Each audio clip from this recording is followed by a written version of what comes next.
एक और मतलब क्वेश्चन जो आजकल अगेन ट्रेंडिंग है ना, ये भी आजकल इस तरह के क्वेश्चन काफी सारे आ रहे हैं। इनफैक्ट ये वाला जो क्वेश्चन है इसकी भी एक खास बात है, बट इसकी जो खास बात है वो मैं आपको बाद में बताऊंगा। पहले इस क्वेश्चन को कैसे करना है।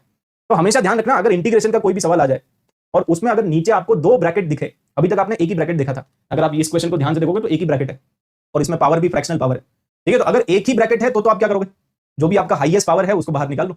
यहां पे भी अगर आप देखोगे तो इस वाले क्वेश्चन में भी एक ही ब्रैकेट है, there is only one bracket, और वन ब्रैकेट है वो भी मतलब हायर पावर्स वाला ब्रैकेट है, ठीक है। तो अगर बड़ी बड़ी पावर और एक ही ब्रैकेट है तो take the highest power out, ये ध्यान रखना है कॉन्सेप्ट, ठीक है। दूसरे कौन सी कैटेगरी ऑफ क्वेश्चन है, दूसरे कैटेगरी ऑफ क्वेश्चन है ये जिसमें दो लीनियर फैक्टर होते हैं।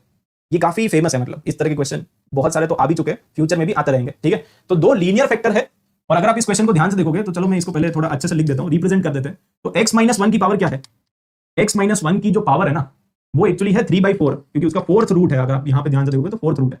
और x प्लस टू की पावर क्या है, x प्लस टू की पावर है 5/4, ठीक है। तो ये बेसिकली आपका क्वेश्चन है।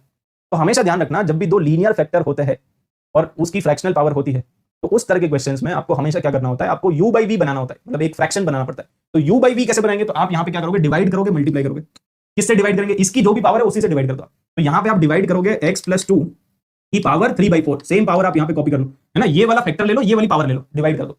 और यहां पे भी फिर आपको मल्टीप्लाई भी करना पड़ेगा, मल्टीप्लाई कर दो, डिवाइड कर दो। ये वाला स्टेप आपको चमक गया क्या, हमने मल्टीप्लाई कर दिया और हमने डिवाइड भी कर दिया। अब इसका फायदा क्या है, देखो इसका फायदा क्या है, इसका फायदा ये हो जाएगा कि आपका यहां पे क्या बन जाएगा, dx अपॉन, इसको अब आप लिख सकते हो x minus one upon x plus to. तो ये u by v फॉर्म बन गया ना, something divided by something, u by v form आपको बनाना है। अगर ये बन गया तो आपका क्वेश्चन सॉल्व हो गया। और इधर क्या बन जाएगा, आप डिवाइड करो, मल्टीप्लाई करो, डिवाइड करेंगे मल्टीप्लाई करेंगे, तो ये बन गया आपका x प्लस टू की पावर, ये कितना आ गया 8/4, 8/4 मतलब 2 आ गया। अब आप इसको t ले लो, इसको अगर आप t ले लोगे ना, ये वाला जो फ्रैक्शन है, ये जो u by v है, ये u by v को आप ले लो t, इसको जैसे आप t लोगे तो ये आपका बन जाएगा dt, क्वेश्चन हो गया खत्म, है ना। ये थॉट आपको एग्जाम में आना चाहिए, और इस तरह के क्वेश्चन प्रैक्टिस करेंगे तभी आएगा।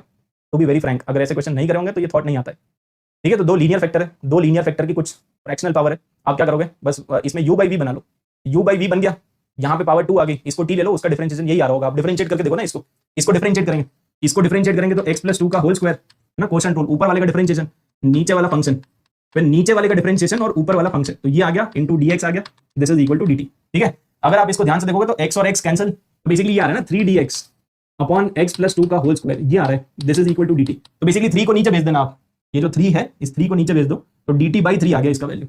अरे चमक गया होगा, ठीक है, कितने लोगों को चमक गया। तो ये जो dx upon x plus two का होल स्क्वायर है ना, dx upon x plus two का होल स्क्वायर, उसका वैल्यू आ गया dt by 3, और ये t है, खत्म हो गया क्वेश्चन, ओके। ये t और वो dt by 3 चमक गया होगा। तो अल्टीमेटली आपका क्वेश्चन बन गया इंटीग्रेशन, यहाँ पे आ गया dt by 3, तो by 3 को बाहर निकाल दो, और t ये बन गया t, तो t की पावर 3/4, ठीक है। मतलब बेसिकली आप इसको ऐसे लिख लो कि t की पावर -3/4 और dt।